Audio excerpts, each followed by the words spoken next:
অনেকেই এই কথাটা বলে, অনেকেই এই কথাটা নিয়ে কমপ্লেন করে যে আমার আজকে 6 মাস 7 মাস 1 বছর ধরে কাজ করতেছি, সেই পরিমাণে আমার কিন্তু ফলোয়ার বাড়ে নেই।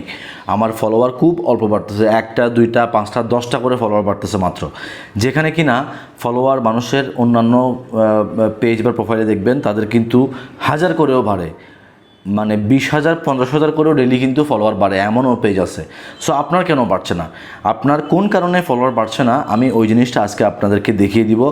কিছু সেটিং আছে, ওই সেটিংগুলো অন না থাকার কারণে কিন্তু আপনার এই সমস্যাটা হচ্ছে। দেখুন, আমরা স্ক্রিন রেকর্ড অন করলাম, আমরা সোজা চলে যাব ফেসবুকের অফিসিয়াল অ্যাপে, ঢুকে গেলাম।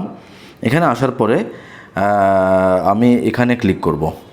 এই যে সেটিং আইকনটাতে আমি একটা ক্লিক করে দিব। সেটিং আইকনে ক্লিক করার পরে দেখুন, একটু স্ক্রল ডাউন করে আমরা নিচের দিকে আসব। এই যে how people contact find and contact you, এই অপশনটা আমরা সবাই দেখেছি, কিন্তু কখনো হয়তো ভিতরে ঢুকে আমি দেখিনি এখানে কী আছে। How people find and contact you, আমি ওখানে একটা ক্লিক করলাম। ওখানে ক্লিক করার পরে দেখেন প্রথমে আছে how people find and contact you. কী বলছে? Allow search engine outside of Facebook on link to your page. এটার মানে হচ্ছে কেউ যদি আপনার পেজের বা প্রোফাইলের নাম দিয়ে যদি ফেসবুকের বাইরেও কেউ সার্চ করে, তাও যেন আপনার পেজ বা প্রোফাইলটা চলে আসে। এটা কিন্তু এই অপশনটা কিন্তু এখানে বন্ধ আছে। আমি অপশনটা দেখেন চালু করে দিলাম, এটা একটা। এরপরে আসেন allow your page to be recommended to people looking at similar page.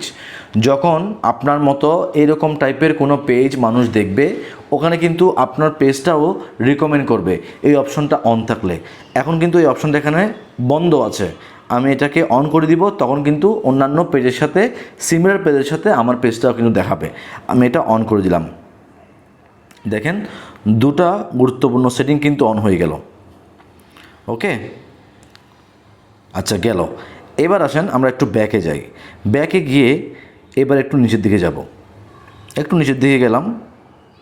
এই যে এখানে অপশনটা হচ্ছে এটা, ফলোয়ার্স অ্যান্ড পাবলিক কন্টেন্ট। আচ্ছা, এটার মধ্যে কী আছে আমরা একটু দেখি।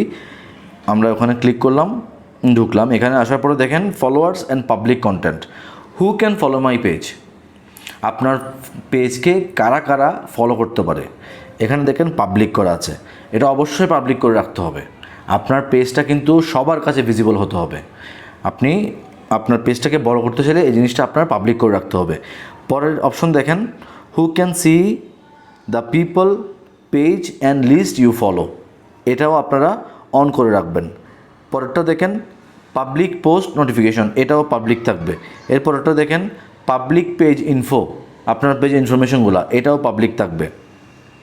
এরপরেরটা দেখেন show most relevant comment first, এটা অন থাকবে। এগুলো অন সচরাচর অন থাকে, অনই রাখবেন। অফ ফেসবুক প্রিভিউস, এটা অন থাকবে। Hide post and comment with profanity, এটা অফ থাকবে। ঠিক আছে, এটা অফ থাকবে। পরে একদম নিচের দিকে দেখেন কান্ট্রি রেস্ট্রিকশন, আমার মোবাইলে একটু সমস্যা হওয়ার কারণে হয়তো বোঝা যাচ্ছে না, ঠিক এখানটাতে আমি দেখাচ্ছি কান্ট্রি রেস্ট্রিকশন, এটা অফ করে দিবেন। কোনো কান্ট্রিতে রেস্ট্রিকশন থাকবে না, আপনার যে কোনো কান্ট্রিতে কিন্তু আপনার ভিডিও দেখাবে। তারপরেরটা হচ্ছে পাবলিক এজ রেস্ট্রিকশন, কোনো বয়সী মানুষের কাছে কোনো বয়সের মানুষকে যদি আপনি পৌঁছাতে না চান, কোনো স্পেসিফিক বয়সের মানুষ যদি আপনার ভিডিওটা না দেখাতে চান, তাহলে এটা করতে পারেন। আমার দরকার নাই, আমি এটাকে অনই রাখবো, পাবলিক করা আছে। এই কিছু সেটিং, এই সেটিংটা খুবই খুবই গুরুত্বপূর্ণ। এই সেটিংগুলো যাদের এখনও ঠিক নাই তারা এগুলো ঠিক করে নেবেন। আপনি দেখবেন আগের চাইতে আপনার ফলোয়ার কিন্তু অনেকটাই বেড়ে যাবে, ভালো পরিমাণ ফলোয়ার আসবে যদি আপনার কন্টেন্ট ভালো হয়। কন্টেন্ট ভালো হলে আপনার কিন্তু এই সেটিংগুলো অন থাকার কারণে আপনার কোনো ফলোয়ার রিলেটেড, মেকানিক্যাল রিলেটেড, মানে টেকনিক্যাল রিলেটেড কোনো সমস্যা আপনার হবে না, অটোমেটিক ফলোয়ার বাড়বে। ধন্যবাদ সবাইকে।